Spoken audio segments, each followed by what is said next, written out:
¿Qué tal amigos? Bienvenidos a una nueva entrega de Buenas Razones para Conversar. Hoy entrevistaremos a Paola Andrade con un episodio al que hemos titulado Ecuador también dice no más. Soy Mónica Maruri y los invito a acompañarme en esta dura entrevista, pero sin embargo de gran aprendizaje. Paola Andrade, quien es superviviente de abuso sexual y fundó junto a su esposo la primera organización de erradicación del abuso sexual en el Ecuador, dice ella que para que nadie viva lo que ellos vivieron. Con ella hablaremos sobre los sobrevivientes del abuso sexual, sobre lo que deben enfrentar, sobre el trabajo y apoyo a las víctimas, sobre la agresión sexual y la impunidad. Y un tema bien interesante, ella compartió con nosotros cuál fue su camino desde que decidió dedicarse a esto, teniendo una productora de televisión y decidió enfrentar este tema, cuál es el proceso para la creación de Ecuador Dice No Más y qué recomendaciones ella le daría a los que están por emprender.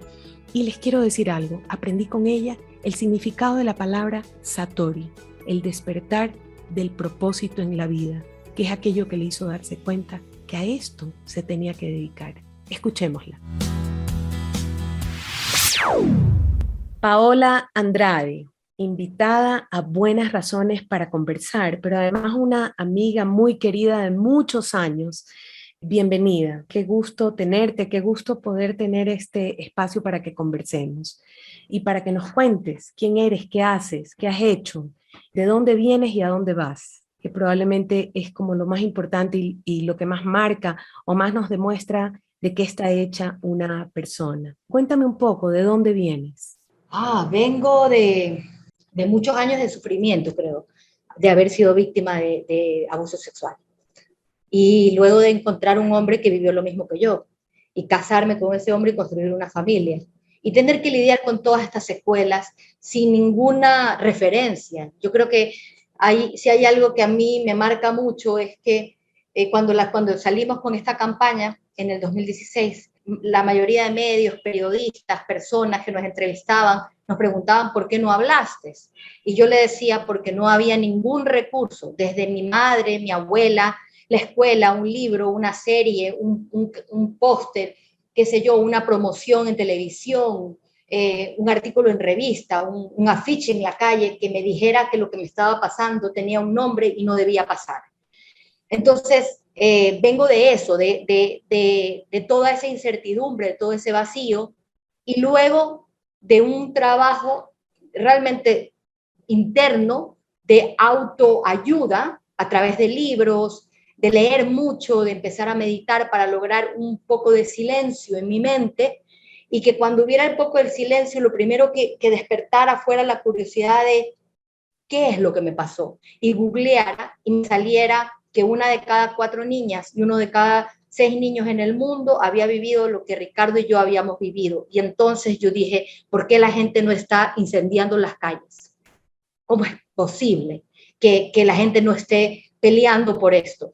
Y luego vine Ecuador y nada, no había nada, no había una página web, ni siquiera del gobierno, no había un número al que llamar, no había una historia con la que tener referencia. Y me senté frente a mi esposo y le dije, yo quiero cambiar la historia de mi país. Estoy con una pizarrita en el cuarto, con una camita, y le dije, esto se llama, yo había investigado tanto, se llama Satori, que es el despertar del propósito en la vida, ¿no? Y esto sonaba aterrador. Ojo, que ahorita yo lo cuento, pero sonaba aterrador, Mónica, porque mira yo le doy, tengo esta decisión, y la primera es, no, pero los dos no podemos hacer esto, porque si no, no vamos a poder comer, porque teníamos una productora en esa época, que es lo que permitió que la campaña fuera tan exitosa, ¿no? Que tú te quedas en el trabajo para poder comer y yo me lanzo a esta aventura de acá. ¿Y qué pasa si tu mamá se muere? Mira mis preguntas. ¿Eh? ¿Y qué pasa si todo el mundo cree que tú eres gay porque fuiste abusado? ¿Y qué pasa si nadie nunca más nos da trabajo? ¿Sí? Y Ricardo me respondió, si se muere, se muere. Esto es más importante, porque yo le decía que yo siempre he sido como la Ricardo es más calmado, es más sereno, yo siempre he sido la del ímpetu, la que duerme yo siempre tengo que tener un propósito, algo. Si yo veo algo en la calle, yo necesito resolverlo, esa ha sido mi naturaleza. Entonces, yo tenía miedo y estas dudas realmente no eran sobre mí, era más que nada, te voy a arrastrar a ti, como te he arrastrado durante 20 años de nuestra vida y te voy a arrastrar aquí, puede ser que te pasen cosas. Y él me dijo, como me había dicho en los últimos 20 años, creo en ti ciegamente. Él creía en mí ciegamente y me dijo, nada, esto hay que hacerlo, esto es más importante que tú y que yo, y lo que pase con nuestras vidas. Y ahí hicimos pasar uno por uno a nuestros hijos al cuarto, mira tú, y les contamos lo que nos había pasado, porque nosotros le habíamos disfrazado las historias de, sí, yo odio a mi hermano porque me pegaba mucho, yo no me llevo con mi papá porque era muy violento, y les dijimos las historias sin detalle, y le dijimos que íbamos a salir a decirle a todo un país lo que nos había pasado, y que íbamos a hacer por primera vez una campaña, como veníamos haciendo para clientes como Sony o Papelesa o Grupasa o cartoneras, y que vendíamos productos, y que lo que íbamos a vender era la prevención. Esto sonaba una locura, ¿no? Sonaba una locura. Una locura. Es una atrevida. Y además, entonces ahí yo le dije dos cosas, que le dije, bueno, no me preguntes por qué, pero esto no se trata de Ecuador. Siempre es algo. Y hoy día en el desayuno que conversábamos lo repetíamos. Qué bestia esto. Y la segunda cosa es, y ahí se me rompe la voz, porque si podemos ayudar aunque sea una persona. Así es. Nunca, mira, hace 2 semanas, el sábado hace 2 semanas, estuve inaugurando desde Ecuador los grupos de apoyo en Querétaro, México. Y ella no encontró apoyo para hacerlo en México del Estado, y lo hizo con nuestra metodología. Y ella, cuando ella inauguraba esto con 200 personas ahí, que han conseguido psicólogos y atienden a no sé cuántas personas, ella decía, mi país no me respondió, y a las 4 de la mañana me respondió Paola y me dijo, estoy exhausta, no he dormido, pero justo acabo de terminar la metodología para UNICEF, te la mando en este instante. Entonces, ¿me entiendes? Cuando veo eso, digo, cuando tú haces algo solo por amor, sin buscar nada de cambio, y arriesgando, porque no era la vida lo que arriesgábamos, pero sí arriesgando. No, arriesgabas que te señalen, que te etiqueten, que no conseguir otros clientes porque estabas metido en un tema tan fuerte. Además, ir denunciando estas cosas por la vida, terminas denunciando gente importante o gente con posición. Es fuertísimo. Sí, sí, súper fuerte, pero estamos enamorados de Lidia. Ricardo dice que juntos tenemos 4 hijos. María Alejandra, María Paz, Ricardo y Ecuador más. Así que fue un hijo que parimos de la necesidad de ser los últimos, porque el dolor es tan grande que de verdad el pensar que puedes proteger a un niño o una niña que no tiene la capacidad de estar en este podcast con usted y tener esa voz, era un amor, sigue siendo un amor loco, apasionado y que valía la pena, ¿no? Entonces, yo te diría que vengo de ese recorrido y nunca sola, siempre de la mano del que fue mi novio, mi esposo, y que fue ideal porque lo hizo, permitió también al salir como una pareja, no salí solo yo, también permitió una oportunidad de que muchos hombres, y se ha denunciado abusos por parte de hombres justamente por tener esta pareja. Yo cuando ya más adelante, Inglaterra, imagínense, la organización que nos dio el logo, porque yo presenté el proyecto a nivel internacional, después yo producía para esa organización. Nos nombró caso de éxito, estuvimos en Harvard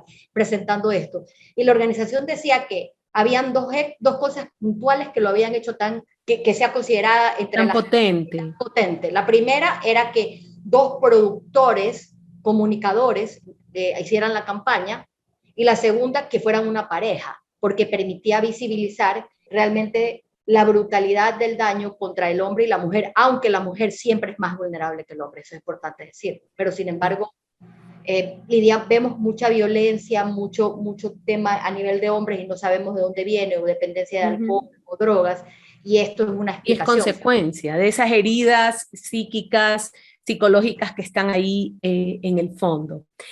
Dices que empezaste en el 2016. Wow. Y desde entonces han pasado muchas cosas. Y si tú tuvieras que resaltar desde ese momento hasta acá, ¿A dónde estás? ¿Qué has avanzado? ¿Qué ha ocurrido? Uy, es que es, primero, como un ejemplo, yo creo que es algo que lo hablábamos antes de empezar, yo salí al aire el 2016, pero esto empezó por el 2013.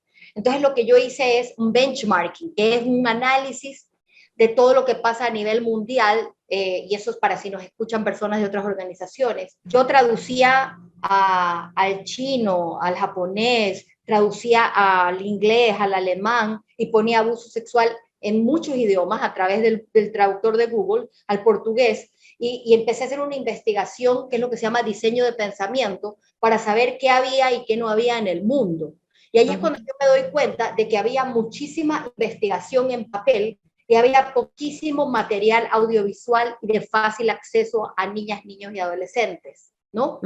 Entonces me di cuenta que fue como una revelación, porque justo lo que nosotros éramos nos permitía, de alguna manera, utilizar todas estas investigaciones que había a nivel mundial y convertirlas en herramientas de fácil uso. Entonces, eso me dio a mí, esta investigación a nivel mundial me dio a mí una idea del camino. También me di cuenta, porque a través de esta investigación, que es la que me hizo a mí pararme frente a Ricardo, que en la mayoría de los países son mujeres y hombres que han vivido el abuso quienes han generado los cambios en política pública, las campañas. Un ejemplo mundial es Oprah Winfrey, por ejemplo. Otra, Erin Merrick, con la que yo trabajé en Chicago y que va cambiando más de 40 estados de los Estados Unidos y que sea obligatoria la prevención.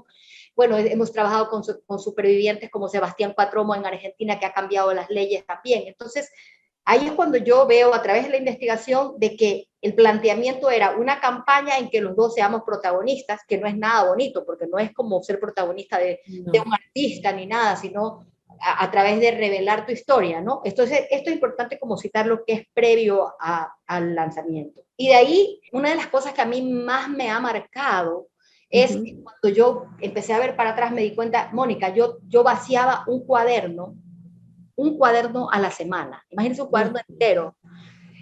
No puedo entender y solo lo puedo, yo no soy una persona religiosa, pero creo en Dios.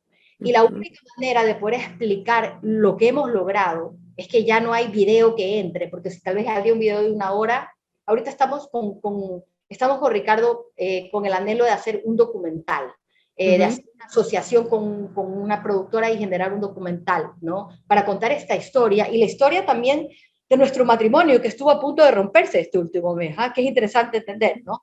Y que lo hemos retomado y que hemos entendido que el holocausto de lo que vivimos de alguna manera lo absorbió mi familia. Y es importante entender eso porque muchas personas que deciden generar algo con sus propias historias también tienen que poder saber esto para que se cuiden, porque si nos hubiéramos cuidado de alguna otra forma, tal vez nos hubiera visto afectadas las cosas como se vieron.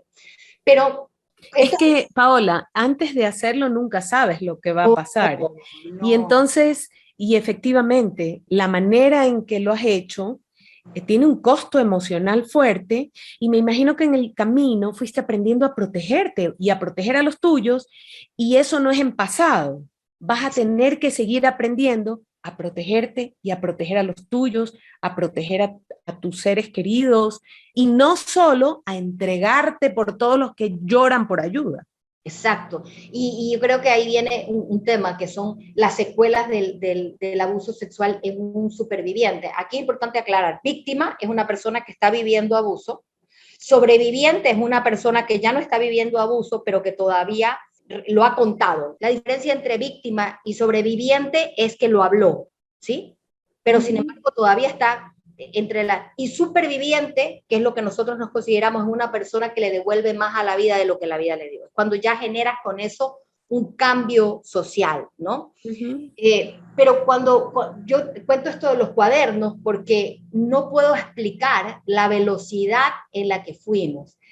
Nosotros salimos con una campaña tal como si nos hubieran pagado $1.000.000, aunque pusimos nuestros ahorros. Eso es importante entender. Entonces yo tenía objetivos comunicacionales, objetivos humanos, objetivos legales. Al año calendario de la campaña, yo ya tenía 3 campañas. Tenía una con el municipio de Guayaquil, era consultora de UNICEF y escribí la campaña, ahora, y generé una campaña que se llamaba Ahora que lo ves, di no más. Imagínense, ya éramos aliados a las Naciones Unidas, nosotros fuimos hasta Nueva York, repartimos más de 500 sobres en la nieve, tenemos todo grabado porque somos productores.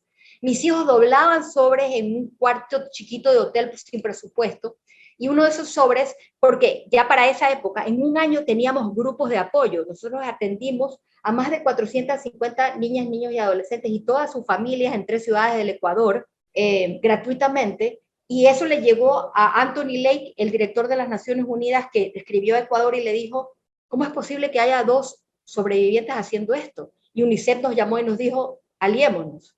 Entonces, para el siguiente año, imagínense, ya éramos aliados a las Naciones Unidas, teníamos ya grupos de apoyo para madres y grupos de apoyo para víctimas. La campaña había barrido 2 récords, había tenido récord de sintonía, la fuimos a presentar, bueno, le hablamos a Úrsula Strenge, la llevamos a Ecuavisa y durante 3 meses se pasó en Ecuavisa, después se pasó en Teleamazonas al mismo tiempo y empezaron miles de víctimas a hablar. Para el siguiente año salieron, gracias a este efecto dominó, más de 13.000 casos de abusos sepultados dentro del sistema educativo, ¿sí? Y ahí teníamos ya 3 campañas, la original, la de Naciones Unidas y una con municipio de Guayaquil. Y empezamos al siguiente año ya a producir material para la organización a la que nosotros le habíamos pedido permiso para utilizar la imagen. Vinieron desde Inglaterra acá porque no entendían cómo habíamos logrado todas estas cosas, cómo estaba de repente UNICEF en una campaña. Fue la primera vez que la marca No More, que estaba ya en 1600, una coalición de 1.600 organizaciones, la primera vez que No More se asociaba con UNICEF. Imagínate. Imagínate. Entonces, el efecto fue impresionante, lo que fuimos consiguiendo fue impresionante. Y para el 2018, yo me tomo con Ricardo las primeras vacaciones, que se me burla todo el mundo de las primeras vacaciones porque fueron 4 meses, donde nace la 4ª campaña, que es Misión Prevención, porque íbamos aprendiendo Misión Prevención es la de los colegios. Es la de los colegios, sí. Y nace porque todo era tan rápido, y yo me acuerdo que con UNICEF hemos generado casi unos 50 o 60 videos y material que ya se estaban con guías educativas pasando obligatoriamente todas las escuelas. El video de las reglas es uno de los más vistos en la historia del Ecuador y a nivel de Latinoamérica. Yo para eso ya el tema de la prescriptibilidad de la denuncia lo fuimos a trabajar en Argentina con Sigrid Cuna, que era la persona que lo sacó en Argentina, y luego lo trajimos a Ecuador y luego pasó a las leyes también eso. Entonces, esto es para esto también, mientras hacíamos todo esto, viajábamos capacitándonos. No, mire, la única manera de explicarlo es esta. Desde el 2016 hasta el 2018, nosotros trabajamos 22 horas al día durante 7 días a la semana.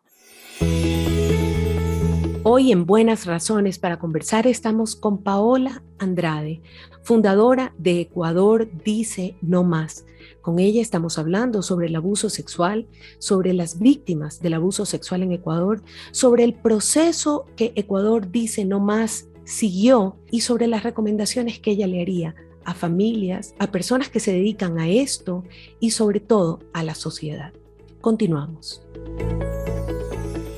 Tengo preguntas que hacerte. La primera, súper importante que hayas dicho lo de capacitándonos, porque cualquiera puede pensar, como a mí me abusó mi jefe, ya soy experta en abuso, y te tienes que capacitar, porque en realidad, si te abusó tu jefe, que sé que no es el caso de lo que tú estás hablando en el trabajo concreto de Ecuador Dice No Más, sino solo soy una víctima, todavía no soy capaz de ayudar a otros si no recibo la capacitación, y ese es un tema que sí creo que hay que siempre como resaltar, que tienes que formarte, porque de lo contrario solo eres una víctima denunciando o dejando salir el dolor enorme que puedes sentir.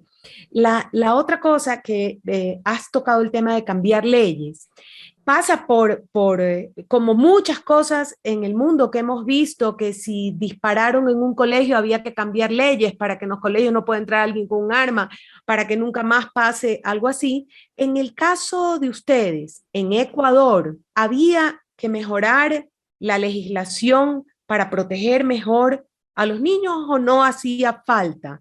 ¿Lograron algún cambio en este sentido? Porque muchas veces he oído que la legislación ecuatoriana es excelente, que lo que hace falta es aplicarla.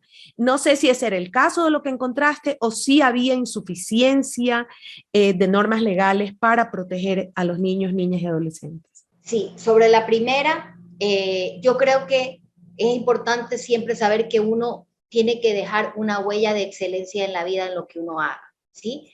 Y la huella de excelencia viene de preguntarse qué me falta, ¿no? ¿De qué manera puedo llevar a cabo esta misión de la forma más responsable para generar realmente un cambio que sirva a los demás? Entonces, yo lo que acabo de decir era mi visión. Yo decía, no basta con ser sobrevivientes, ¿no? No basta. Y no basta solamente porque ojo, que nosotros éramos dos en ese momento sobrevivientes que estábamos generando una campaña para los cuales teníamos toda la preparación para generar la campaña. Porque eran comunicadores. Porque éramos comunicadores, porque somos productores. Sin embargo, había que entender la problemática desde adentro. Es decir, había que entender y nosotros nos formamos como especialistas en la prevención, nos formamos en realmente las organizaciones más importantes a nivel mundial como Darkness to Light, presencialmente a través de convenios con UNICEF en la National Children Advocacy Center, que es el centro más antiguo en los Estados Unidos, con uno de los 5 héroes del mundo que se llama Chris Newling, en la National Children's Alliance en Washington y también en Argentina. Es decir, nosotros, y en Nueva York con No More y en Inglaterra con No More. Nosotros lo que hicimos fue saber que teníamos que completar esta formación porque más allá de simplemente la denuncia, necesitábamos poder generar capacidades en otras personas. Por supuesto. No las había en Ecuador. Es decir, si hubiera habido en Ecuador, yo en los proyectos hubiera contratado personas. Entonces, como no las había en Ecuador, lo que nosotros íbamos, aprendíamos, transformábamos y aplicábamos. Entonces, eso fue parte de lo que usted dice. Y claro, para las personas que nos escuchen, es importante siempre dejar una marca de excelencia. No basta solamente el ímpetu o el deseo, que es la base, pero también hay que saber cuáles son sus limitaciones y saber si es que o puedes formar un equipo o puedes rodearte de personas que te pueden ayudar o puedes desarrollar esas capacidades. Y en la segunda, en ese momento, una de las primeras cosas por las que nosotros, yo me acuerdo que en la reunión que tuve varias reuniones con el alcalde de Nebot, que fue la primera autoridad que nos ayudó sin pedirnos nada a cambio, y eso es algo que se agradece mucho. Una de las cosas que me quedaba claro es que yo no podía denunciar a mi abusador porque mi crimen había prescrito. Igual pasaba en el caso de Ricardo. Y venía de este trabajo ya en Argentina. Entonces, en Argentina, en el Senado... Lograron que no prescriba. Ajá, lograron que no prescriba y nosotros estuvimos ahí. Entonces, eso nos hizo que lo impulsemos acá en Ecuador. Yo fui realmente porque fui invitada a un congreso en Argentina a hablar de lo que había logrado con la campaña porque había llegado el video de las superreglas y todo, pero terminamos en el Senado de la Nación con otros sobrevivientes de Chile, que son los que denunciaron a Caradima y los que tienen para la confianza, que es una organización con la que yo trabajo en alianza y es mi aliada hoy. Entonces, esto también nos hizo entender que esta ley era importantísima y esta es la ley que pasó y es una de las que permite que a partir de ese momento ningún niño tenga que volver a pasar ese vía cruces de que ya, en Argentina se llama la ley de respeto al tiempo del sobreviviente. Ay, qué bonito. Muy bonito, porque sobre todo porque es raro que un niño tenga la fuerza para la denuncia, aunque de eso se trata el trabajo que ustedes han hecho con colegios y que sea obligación en todos los colegios ver los videos y las campañas para que el niño sepa que sí tiene voz y que puede denunciar. Sin embargo, es súper difícil que un niño denuncie adultos, que un niño denuncie personas más grandes, es difícil. Y entonces me imagino que en la mayoría de los casos del planeta prescribía antes de que el ser humano encontraba los recursos emocionales para denunciar. Exactamente. Y justamente por eso, sí, este es un crimen, lo que genera son dos cosas, parálisis y mutismo, ¿no? El abuso sexual genera parálisis y mutismo. Y así sea que la persona tenga todos los recursos, hay que respetar el tiempo que le tome. Entonces, esta ley es la que nosotros impulsamos y la que pasó, por eso digo que para nosotros fue algo muy importante que se dé, pero también tuvieron que hacerse muchísimos cambios a nivel de fiscalía, porque habían leyes que se aseguraban de que haya revictimización. Y eso lo vimos ya con UNICEF, que esto lo trabajó UNICEF con justamente Chris Newlin, la National Children's Alliance. Pero también, por otro lado, hay mucha gente que cree que todo en Ecuador se resuelve con más leyes. Y las leyes están ahí. Pero lo importante es saber que en el crimen del abuso sexual solo el 15% de los abusos se denuncian. Eso significa bien poquito, que 85 de 100 personas deciden callar. Entonces el problema no está en la ley.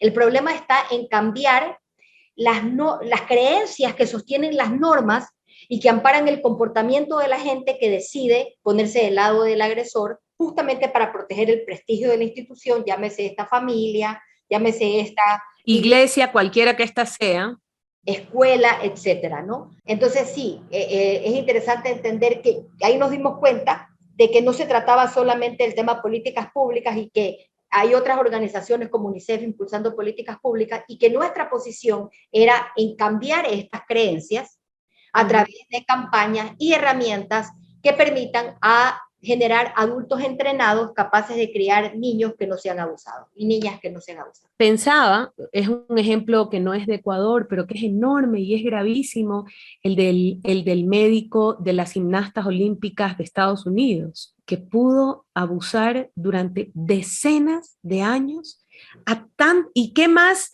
empoderado que una gimnasta que sale al escenario y que es famosa, y que había toda una red que lo tapó, que al colega yo no lo voy a denunciar. El colega se sentó y me dijo, te juro que yo no les he hecho nada. Estas niñas están mintiendo y van a arruinar mi carrera. O sea, es una serie de... Y cuando tú escuchas el juicio, no sé, seguro que tú lo escuchaste, y escuchaste las declaraciones, dices, qué horror, qué barbaridad, como el sistema lo sostiene.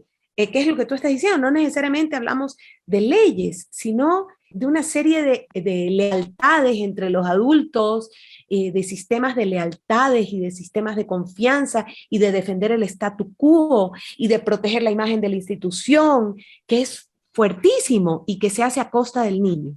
Sí, y ahí yo lo llamo que nosotros tenemos un sistema adultocéntrico, ¿no? De hecho, la mayoría de los abusos de Nazar, que es este médico, se realizaron frente a las madres.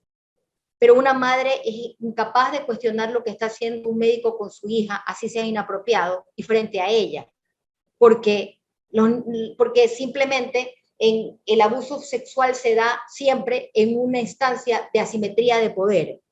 Y un niño o una niña o un adolescente no tiene el mismo poder que un adulto o una adulta. Entonces, es muy importante que este tipo de creencias que sostienen estas normas se desbaraten, ¿no?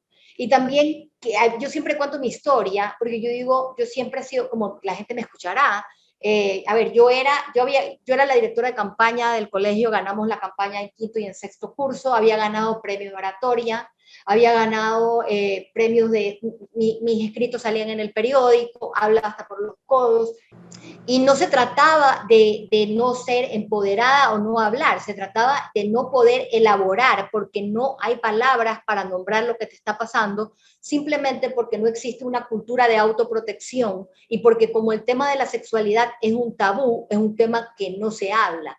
Entonces, yo me doy cuenta de que lo que me pasó cuando a los 16 años la banda del Bronco Rojo viola a Alba de Moreno, que era una clienta de mi mamá. Y yo la escucho en el estudio de mi mamá, que era donde mi mamá tenía una agencia de representaciones comerciales, contar lo que le pasó. Y pues la veo con Alberto Borges, a contar a Alberto Borges en las noticias. Alberto Borges era muy amigo de mi abuelo, que mi abuelo era un pintor, eran súper amigos. Entonces yo lo veía siempre, Alberto Borges, en las noticias, y yo digo, oh, esto pasó. Es decir, yo no tenía las palabras para poder decirlo. Entonces, creo que eso marcó de alguna manera un hito en mi vida y me he pasado estos últimos 5 años junto con Ricardo poniéndole esas palabras en la forma más simple y traduciendo todas aquellas investigaciones complejas y profundas en herramientas fáciles de usar, amigables, para todas las edades, ¿no? Ahora esta mañana, por ejemplo, capacito a toda la red de Fascinarme y tenemos las primeras guías inclusivas creo yo. Las personas con discapacidad y con discapacidad mental o como se llame, a lo mejor ese no es el nombre técnico para decirlo, son probablemente las que en muchas ocasiones reciben más abuso sexual por su incapacidad para denunciar, por su incapacidad para poner en palabras, son los más vulnerables. Así es. El nombre exacto es discapacidad intelectual. Intelectual. Y tienen en los hombres 38% más posibilidades de ser abusados y en las mujeres 68%. Ay, qué barbaridad. Porque es más difícil para ellos detectarlo, no tienen los filtros naturales para poder detectarlo y es casi imposible comunicarlo. Tengo una última pregunta, pero no deja de preocuparme y que tal vez también hagas una voz para esas instituciones, sean estas las religiosas o las educativas o los clubes o los grupos de amigos que tienen tanto miedo de proteger al niño. Y una segunda pregunta, sorry que haga dos. Pasa mucho que cuando ya la chica tiene 13, 14, 15 o 16 años, ya es grande, pues, ya es responsable de que se haya dejado, ¿sí? Una chica adolescente o un chico adolescente es culpable, porque ya tienes 15, 16 años, ya tienes 17 años, no se llama abuso sexual, ¿ya? Tú eras corresponsable y tú consentiste. Entonces, esas dos preguntas, que la una es para explicar un poco, porque pasa, por ejemplo, con la religión, qué difícil que es denunciar, haces quedar mal a toda le haces un daño terrible. Piensa, no le hagas daño a la institución, guarda en secreto, si quieres lleva a tu hijo al psicólogo, pero no le hagas daño a la institución. Por si acaso, no crees que yo lo pienso así, pero estoy segura que así es como silencian a las familias. Exactamente. Yo creo que si hay una manera de explicarlo es poner el bien de la institución por encima del bien de la víctima. Y es interesante porque ahí hay que entender que un agresor sexual no tiene solo esa víctima. Un agresor sexual no se detiene. Usualmente es una persona que no tiene la agresión sexual, el pederasta, porque el pedófilo es el que tiene el deseo sexual por el niño, niña o adolescente, y el pederasta es aquel que lo lleva a cargo, se muere abusando. Entonces, cuando esa institución está actuando de esa manera, es decir, no quieren señalar porque el enemigo es un enemigo conocido. Y eso es peor. Si la ley, cuando existe vínculo, la ley es más dura, porque es impensable que una persona se valga del vínculo para destruir la vida de otra persona. Entonces, siempre lo que usualmente pasa es que se busca poner el bienestar de la institución por encima de la víctima y al hacerlo, lo que se hace es abrir a ese agresor una cultura de impunidad que permite tener acceso a todas las víctimas. Cuando realmente yo creería más fervientemente en mi iglesia o me sentiría más a gusto con tener a mi hijo en una escuela o en un club que hace lo correcto, porque eso permite la protección no solamente de ese niño o niña adolescente que ha sido vulnerado, sino de todos los niños alrededor. Entonces es importante entender que hay que acabar con esta cultura que genera la impunidad. Perfecto. Por otra parte, por favor, yo tuve una hija a los 20 años, yo me embaracé a los 19 años y realmente recién reaccioné para ser madre, creo que como por los 30. La adolescencia es una época tal vez más insegura que la infancia, porque empieza toda una serie de cambios en el cuerpo y también esta culpabilización del adolescente. El adolescente se les culpa de todo. Y es una manera también de la sociedad de siempre, y esto es importante, no solamente a nivel de adolescentes, la sociedad tiende a culpar a la víctima, a ser responsable a la víctima, que cómo estaba vestido, que si el adolescente ya está desarrollado, que si los adolescentes tienen las hormonas revueltas, pero el adolescente no está siendo abusado por otra persona con su mismo poder, está siendo abusado por una persona que tiene 10 años más, que tiene poder económico, que tiene madurez sexual, que tiene poder político, que tiene poder en la institución o por el vínculo de su padre o su tío contra el cual o la cual no se puede rebelar. Entonces hay que entender de que no importa la edad que tengas, nada justifica señalar a la víctima, porque señalar a la víctima lo único que hace es darle una palmada en la espalda al agresor y le dice, vamos, viola a mi hijo, viola al hijo del vecino, viólanos a todos. Entonces es importante entenderlo. Se acabó el tiempo, Paola. Qué valioso, qué valioso. He aprendido mucho y estoy segura de que ha sido una muy buena razón para conversar. sigue adelante. Qué mujer más valiente, qué matrimonio más valiente el tuyo para haberse expuesto de esa manera, pero qué responsabilidad para haberlo hecho con excelencia, como tú has dicho. Y también es interesante para la gente que nos escucha de otras organizaciones. Cuando tú decides hacer algo por otros, de repente encuentras cientos de manos, cientos de mentes, cientos de bocas, cientos de corazones capaces de palpitar, de trabajar. Nosotros hemos recibido, no estaríamos aquí, somos dos que damos la cara, pero realmente atrás mío hay cientos de Mónicas Maruri que me han ayudado, que me han guiado y que me han sostenido, y a través de nosotros han guiado, han ayudado y han sostenido a millones de niños, niñas y adolescentes para decir no más. Qué hermosa. No añado más. Un abrazo muy fuerte. Gracias. Esperamos que este tema le dé buenas razones para pensar diferente. Me quedé con un gran aprendizaje de Paola Andrade, a quien agradezco enormemente su generosidad para concedernos esta entrevista. Hay que tener muy claro en la vida quiénes somos, hacia dónde queremos ir, y solo entonces todas nuestras acciones serán potentes, tendrán intención. Me parece que es lo que hizo Paola Andrade, y por eso lucha cada día por conquistar sus ideales. Gracias por acompañarnos. No se olviden que Buenas Razones para Conversar estrena cada miércoles con un nuevo entrevistado. Búsquennos en www.ipanc.org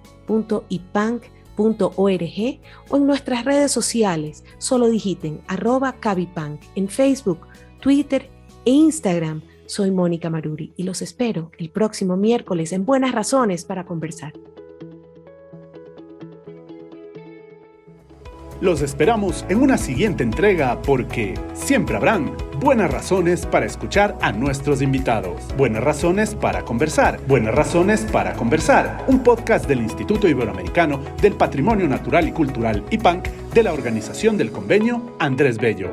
Dirección General, Mónica Maruri. Producción y realización, Víctor Novoa.